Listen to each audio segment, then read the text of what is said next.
This happened last winter in December. Back then, I was a third-year student at the Faculty of Chemistry and Biology.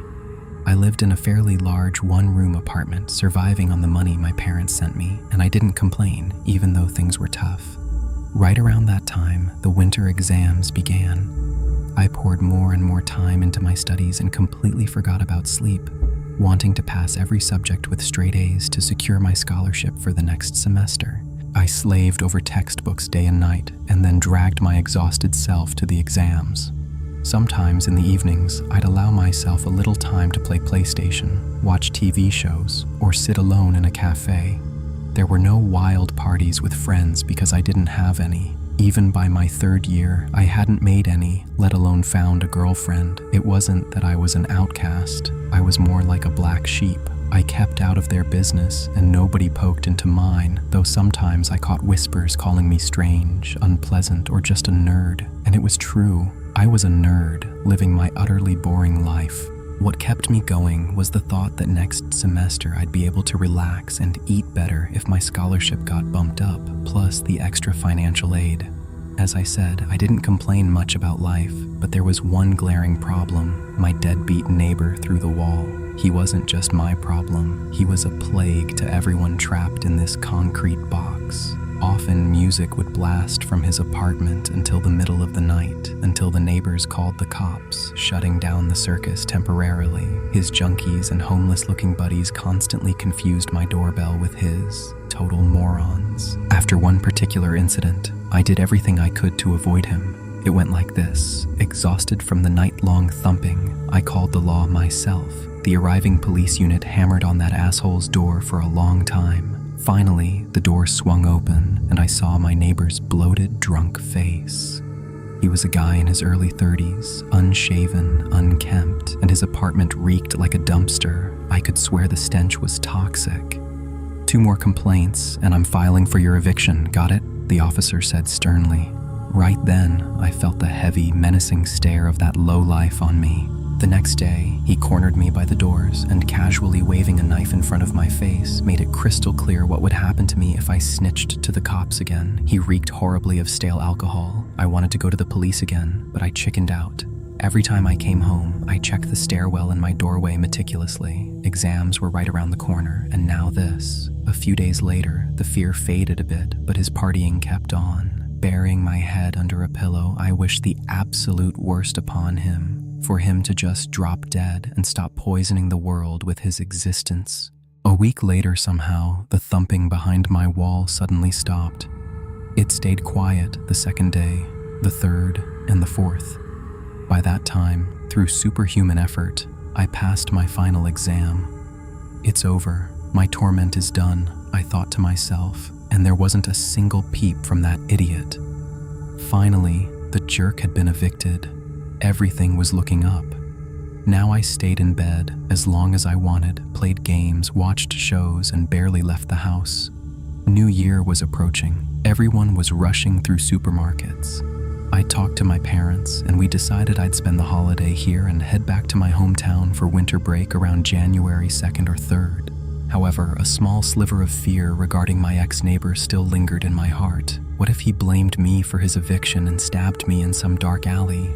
Drunks are capable of anything, and there was another strange thing. Passing by that cursed apartment, I caught a bizarre, sickening odor, far worse than the stench I had smelled the first time. With each passing day, the smell grew more foul, like rotting meat.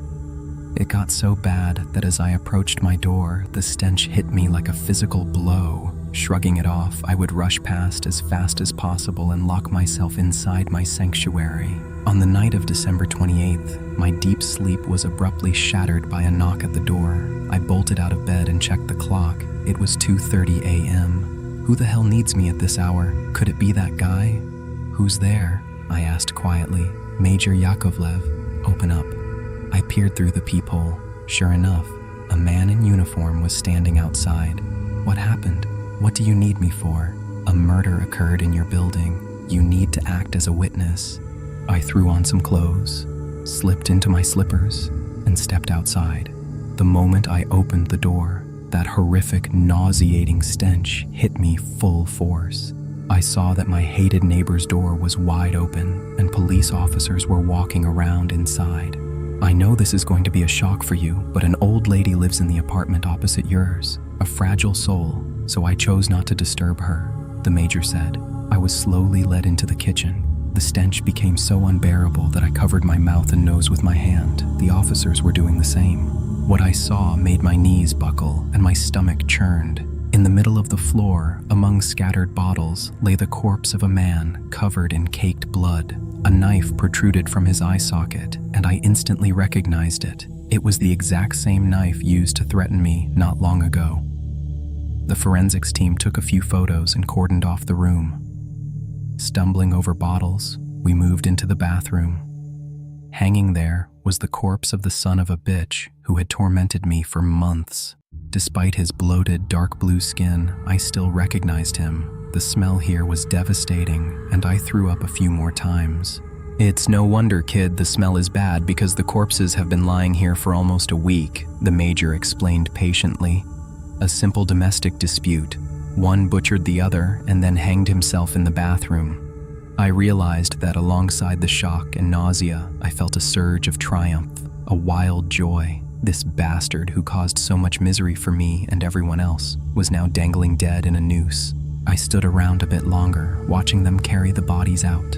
Suddenly, the old lady from across the hall woke up. Her cat bolted right under the officer's feet, making them almost drop the body bag. "Muska, where are you going?" the old woman shrieked, but the cat acted bizarrely. First, it cowered in the corner of the hallway, and then, as if noticing something, rushed into that ill-fated apartment, stared into the darkness of the bathroom where the corpse had hung, and hissed savagely. I've heard somewhere that cats can see the souls of the recently deceased and react like this. One of the uniformed men caught the animal. The cat was so terrified that it dug its claws deep into the officer. Getting her pet back, the owner crossed herself 3 times and slammed the door shut. "Excuse me, Major. I think I'll head back to my place too," I said after finishing the paperwork. No, that night I wasn't shaking or shivering. It was the most peaceful, long-awaited night. The winter break ended, and I had to go back to university. After telling my family the whole story, I asked my father for a non-lethal traumatic pistol, just in case. My parents wanted to move me to another apartment at first, but I told them it was quiet there now. How horribly mistaken I was. The first day back went smoothly, but then anomalies started happening. One night, I woke up because someone was rhythmically thumping against the very wall that separated me from my vile neighbor. It wasn't continuous, just a heavy, sudden thud every now and then, waking me up and keeping me awake for hours. Had some other idiots already moved in there? Then, utterly bizarre things began. Coming home from the store, I found a shattered plate in the living room. I never left plates in the living room. It looked as though someone had carried it from the kitchen just to smash it. Then, the lights would turn on or off by themselves, and a filthy, dark silhouette of something unidentifiable appeared on one of the walls. I went to a priest and a psychiatrist. The first advised spraying the place with holy water and praying in every corner. The second prescribed sedatives to help me sleep. After the cleansing with holy water, things seemed to calm down, and the pills helped soothe my nerves. Everything remained quiet for another 20 days. Counting the days on the calendar, I took note of the silence. Pondering what had started in that apartment, I realized that the 40th day since the vile neighbor's death was approaching. Going to bed, I did a protective cleansing just in case, popped my pills, and lay down, keeping my dad's traumatic pistol in bed with me. In the dead of night, something rips me off the bed and drags me across the floor. In the gloom, I can only make out the silhouette of a monster. I scream, trying to run, but the creature grabs me again and hurls me against the wall. Crying from fear and pain, I crawled toward the bed to reach the gun. It was the only desperate thought left in my head. Meanwhile, I could hear things crawling out of that crimson stain on the wall. Gathering my remaining strength, I dashed toward the front door, but the lock wouldn't budge, and the monsters kept shuffling their feet, slowly emerging from the walls. I flipped the light switch in the hallway, screamed at the top of my lungs, and opened fire on the hideous entities. Once the gun clicked empty, it slipped from my hands, and I blacked out.